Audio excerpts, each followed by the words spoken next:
Hi everyone! I haven't done that intro in so long and I love it, I missed it, I feel like me again. I have way too much energy at the moment filming this for somebody who is still jet lagged, who is emotionally drained, who is just an all-around mess. I am like coming down from the adrenaline of BookCon.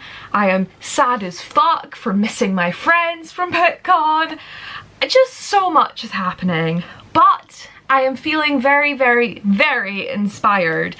Meeting friends and other creators has just fueled me. I know I have said in so many other videos like, oh, I'm gonna get my shit together, I'm gonna be consistent, I'm gonna do this, and I never fucking do because mess. Hey, I'm consistently a mess. It's fine. I really am feeling at this point like this is my moment. Like I just feel that this is my time as a creator. I don't fucking know what I'm talking about. But, you know, that moment when you go up, you hug Emma Books, she asks your name, you say Emma, and she goes, Emma, Emmanovella. And you're like, that's me. You kind of take a moment to think, I need to get on my shit. Honestly, iconic moment though, like, my queen knew who I was. I am so ready to just be a good booktuber. I'm ready to actually tell you guys about books and, you know, read some books and be bookish. So we're gonna dive in with a book haul because that is what Emmanovella does best.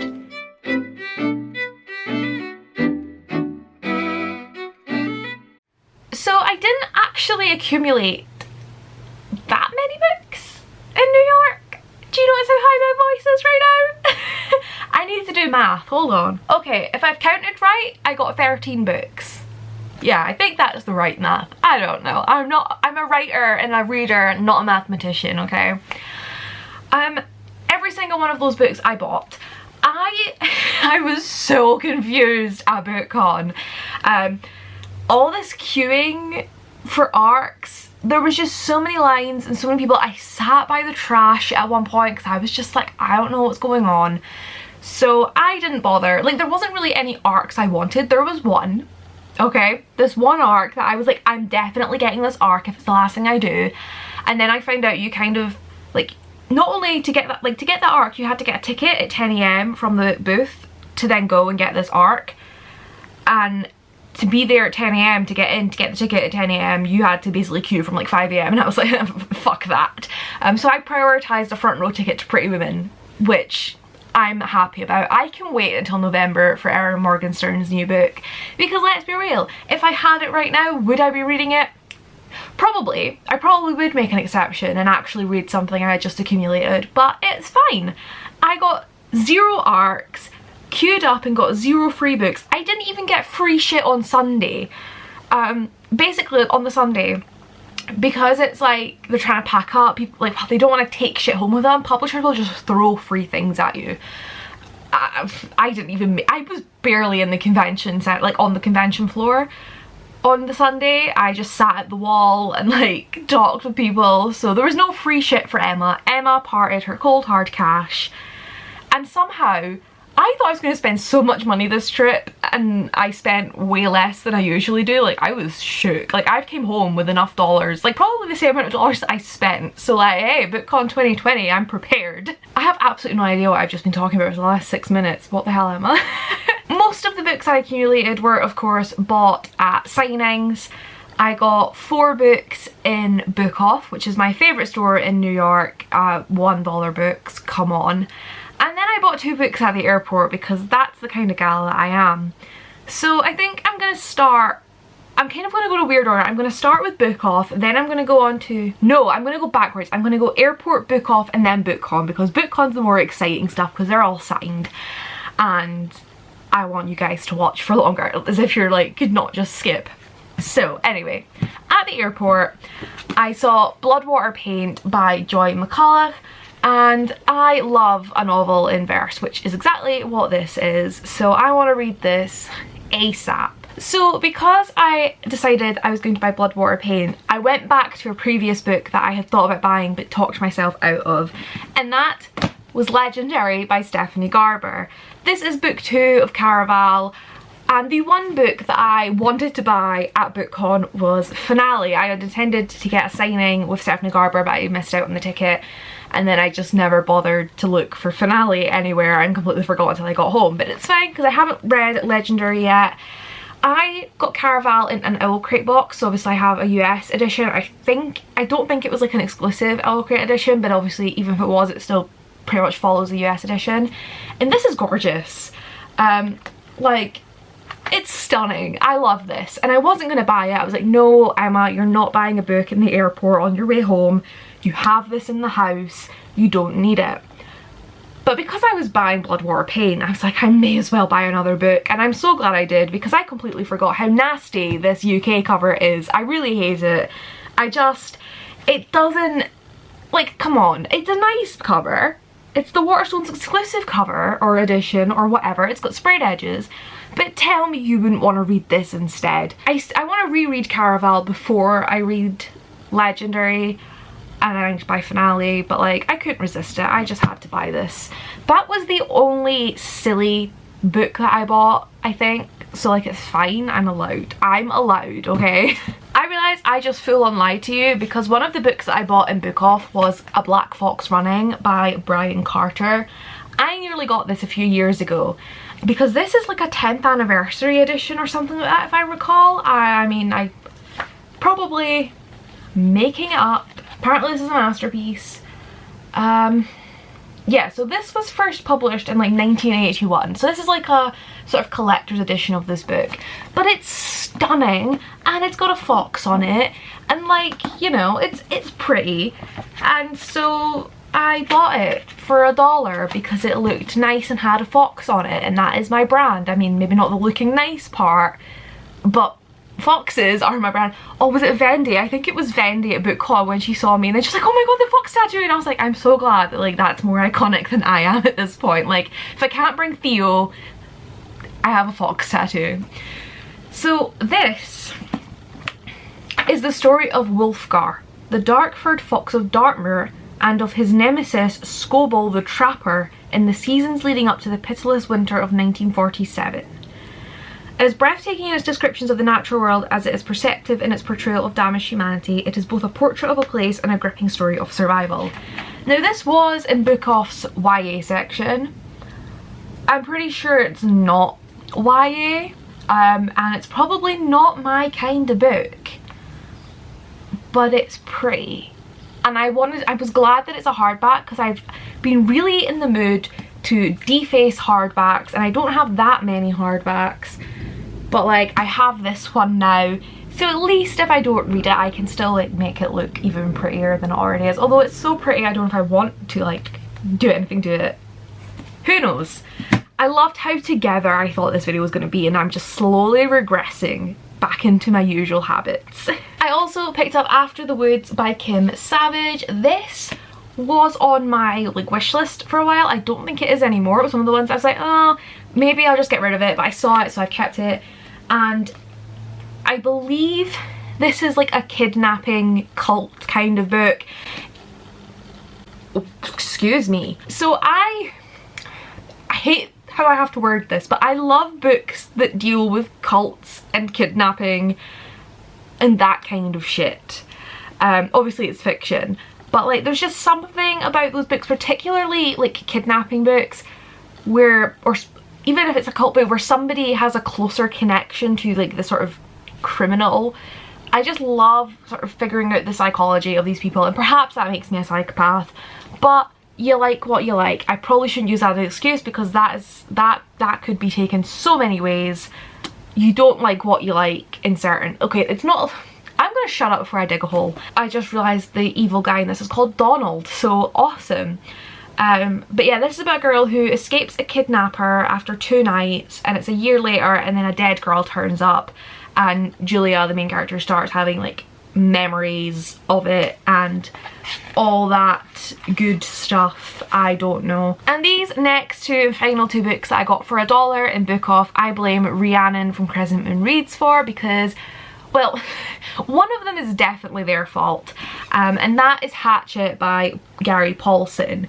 I say it's their fault. They pulled it off the shelf and said this book's like really good or whatever, and I was like, oh, I'll read that, because Lala from Books and Lala recently reread her like middle grade childhood favourites, and this was one of them. I'm not a fan of this cover compared to like the 10th anniversary edition, but it was $1. I'm gonna keep telling you guys this because it's a fucking $1 for books. Who can resist that, okay? But it's really short, and it's about a boy who's like in a plane crash and he's gotta survive in the Canadian wilderness.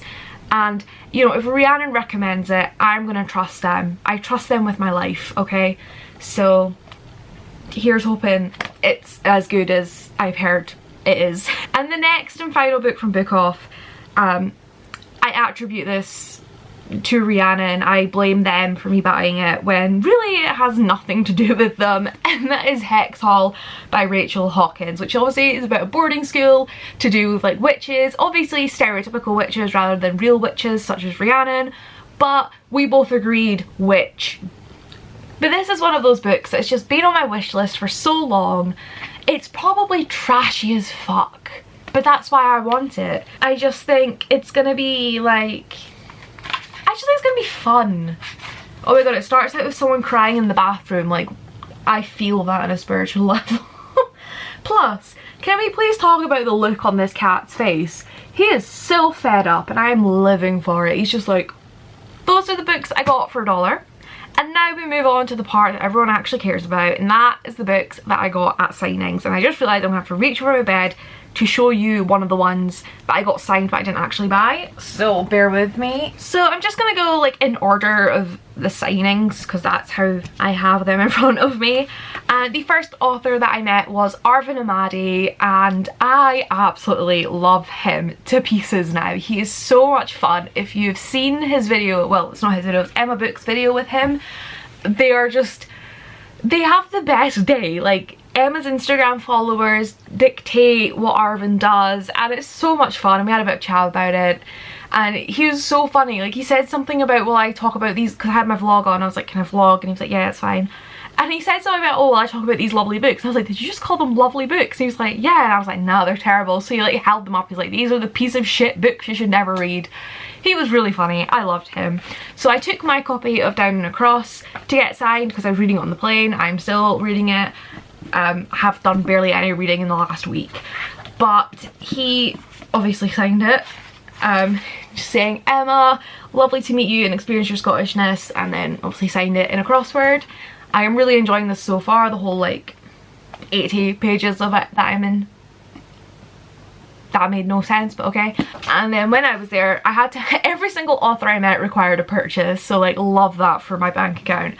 But I picked up his new book, Girl Gone Viral. I was about to say by Arvin Amadi, as if we aren't talking about him. And this is about a boy who doesn't know what he wants to do with his life, so he runs away, and I don't fucking know what else because I haven't finished reading it. This one is about a girl who, as far as I know, she enters a competition, like a hacking competition, but then something happens and things go out of control. I don't even know.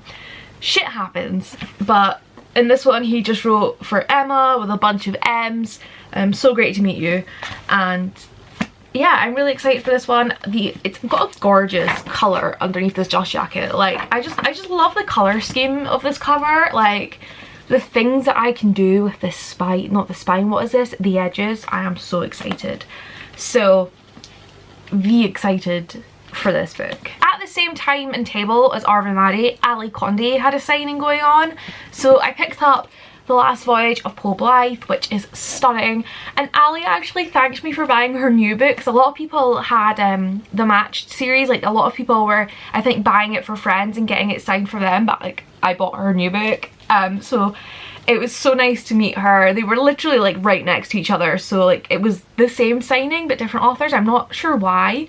Because usually it's if people have written a book together, so I don't know, I don't care. I got to meet two amazing people. These were the loveliest people I've ever met. She just wrote to Emma, Run the River, Ali Condé, and that little star right there, it was done by her daughter, who is the cutest thing ever. Oh my gosh, I absolutely loved like the fact that her daughter was there like signing the books. And it's quite funny because I like went up to her and I said to her daughter, like, I'd love to have your signature, and she drew the star and I was like, right, that's all I need now. And Ali was about to hand me the book back and I was like, I'm kidding. Like, no, of course I want you to sign your book. But The Last Voyage of Blythe is about Blythe, and she is a captain on a ship, and I'm assuming she goes on her last voyage, and I have no idea. I actually have no idea, but there's a traitor in the crew and it's just a stunning book. Like, do I need an excuse to want a book that is this pretty? Like, no I don't. The same day as meeting Arvin and Ali, I had a signing with Laurie Halls Anderson, as in the author of Speak. She writes a lot of hard-hitting books, mostly dealing with sexual assault. If you've read Speak, like, you know. So one of the books that I decided I want to buy from her was The Impossible Knife of Memory, which I'm not sure why, but like I was only like, you were only allowed to get one book personalised, which kind of made no sense because she's personalised one of my other books and then she just signed this book with the most gorgeous signature I've ever seen. But then I gave her my notebook, my memory book, and she like wrote a message in that. It's like she could have personalised this. I don't understand what BookCon people were like planning. It didn't make any sense. But this is about a girl whose father has PTSD and she like sort of cares for them, and usually if the symptoms of the PTSD get really, really bad, they like move away. But I think like this time she's deciding whether to keep running from the illness or to kind of try and face it and stuff. And I think, I could be completely wrong, but I feel like most of Laurie's books deal with sexual abuse, because that is something that unfortunately she experienced. But obviously this one's slightly different, so I think that's why I'm kind of drawn to it, just because there's only so much like rape books that you can take, and that sounds like they're like a trope, but yeah, you get me. And I also of course had to buy Shout, which I know I just said I don't want to read a lot of books about sexual assault, but that's more that I want to just kind of limit the ones that I read, and this is a non-fiction, so like it's different. And this is written in verse and it's basically Laurie's story. What she wrote in my book was Emma, Let's Shout Together, Laurie Halls Anderson, and I just think that's so powerful. You know, so she wrote the book Speak, which was fiction, and now she's writing a book called Shout, which is about the same thing. I'm just, yeah. I'm emotional, I haven't read it yet. On the Sunday I met David Arnold, who I have read Mosquito Land by them. I don't understand words today, ever, really. I bought Kids of Appetite and The Strange Fascinations of Noah Hypnotic, which this, I love this cover. It's David Bowie. He was wearing a Bowie t-shirt. I was like, that is iconic. This is his newest release, and in it he wrote, For Emma, Face the Strange. But yeah, I'm obsessed with this cover. It is just, there's something about like bright colours this year, or like at least for summer this year, and I am living for it. But this is about a Bowie believer, concise historian, disillusioned swimmer, son, brother and friend. But on the night of a party, Noah is hypnotised and he wakes up to some subtle changes. And it's like everything in the world's been rewritten except the few constants in his life, which are his strange fascinations. So I think this is going to be a sort of magical realism-esque kind of novel, but also just kind of slice of life kind of thing. There's not like any, it doesn't seem like there's any overarching like this is the big journey this character has to go on, or you know, this is the conflict. It's more just like this is his life, this weird thing happens and here's how he deals with it. So I'm very much looking forward to this one as well. And the Kids of Appetite, or just Kids of Appetite because apparently I can't read, is about two people who's, I can't speak. Someone dies and there's a story that needs to be told. Again, obsessed with this cover. I am a big fan. Like, I know a lot of people don't like it when like a book, like that's the front cover, but actually like that's underneath it, but I quite like it. Now, David wrote in here, For Emma, something. At first I thought it was Spanish, but I asked Sophie from Sophisticated Books and she was like, it's not Spanish. We think it says Azerbos, we don't know. So I need to buy this book immediately so I can find out what the fuck he's written, because obviously they usually write something to do with the book. I'm assuming it's like a phrase, like Estelle might write no te rindas in Dimily because that's what Tyler and Eden like say to each other. So I have no idea what message David Arnold has given me, but I appreciate it nonetheless, unless it's telling me to fuck off. But even then, I appreciate him taking the time to do so. So I will let you guys know when I read this book. And my final book that I have to haul for you guys, I am so excited about. This book makes me salivate. Like, I have never had a book that I look at and I'm just like drooling and craving a fruit salad specifically.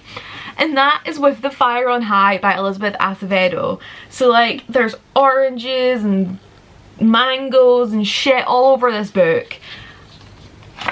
Literally all over this book. It is stunning. I am legit salivating. Like, I just want to like take a massive bite into an apple, or oh, just give me a smoothie, a fruit salad, just please. But I'm sure you guys all know about this book. Elizabeth Acevedo wrote The Poet X, which was amazing. I thought this was going to be in verse as well, but it's not. But I'm not mad about it because I'm pretty sure it's still going to be really, really good. All I know is this kind of deals with food, I think. Oh, someone's pregnant. Okay, a teenage mother. Okay. Cool. I have absolutely no idea. All I know is it looks really yummy. But all Elizabeth done was just, she wrote Emma, scored out her name and put E Acevedo. But like this just... And those are my books. I think I done pretty well. Like, considering I didn't queue to get any ARCs, so the only books I have are the ones I bought, I'm pretty damn pleased. Was BookCon worth it? Absolutely. Did I pay $55 to basically just stand in signing lines and sit by trash cans? Yes. Would I do it again? 100%. So I am so freaking excited to read all of these. I think this is like the first time that I've met an author, like apart from Estelle, but she doesn't count because I like know her. So like these books are really gonna hold something special for me, and like I'm really excited to read them. Oh, I'm just so excited. And then obviously even the other books that I got, I'm so excited. I'm just excited for everything. I'm just in such a good mood, despite me saying that I'm like really tired and feeling like, if you saw my Twitter, I'm feeling, I actually don't feel very well, which doesn't help my mental health. But like, I'm in this weird, like, I feel really low, but I'm like on such a high. It's such a complicated thing. I can't deal with it. Oh, I am ready to kick some ass with some reading, she says, having not really read. But it's fine. I'm gonna get some reading done. I'm going on holiday next week. I need to pick books for that. It's gonna be great. So those are the books that I bought, that I got and paid for at BookCon and New York and New Jersey, because that's where the airport was. I cannot wait to read them all and let you guys know how they are. Maybe this will be the one time where I get books and like I haul them and read them in the same month. Could you imagine? I would be shook. So yeah, thank you guys so much for watching. If you're new here, maybe you found me at BookCon, or maybe you found me going like that in the back of someone's vlog. Thank you for joining. Please do like the video if you did, dislike it if you didn't, because engagement. And let me know if you've read any of these books, and subscribe if you haven't, because like I need numbers to feel good about myself, which is a complete lie. Like I can't even joke about it. Like I'm just like, okay, like yeah, I don't know, I feel weird. I feel weird being so like on it for a video. Maybe I don't seem like I'm on it, but I feel more on it than I have been. But my back really hurts sitting here, so I'm gonna see ya later. Bye! Is that how I ended the videos? I can't remember.